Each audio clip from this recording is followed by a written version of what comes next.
how to fix Valorant. If you want to fix this error on Valorant, all you need to do first, just type here services, and after that scroll down until you find here VGC. Right click on VGC, go to properties, and then go to automatic, and click here startup type and select automatic, apply and OK.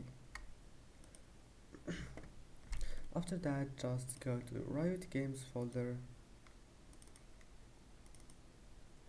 and here's it. If you can't find it, just right click on Valorant, open file location, click here to go back, and here we'll find Valorant file, and that's it.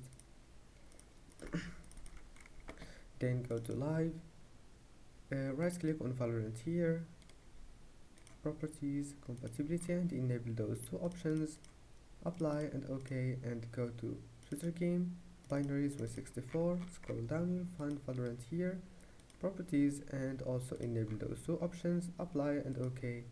And that's it. Restart your PC, and that's it. Don't forget to like and see you in the next video.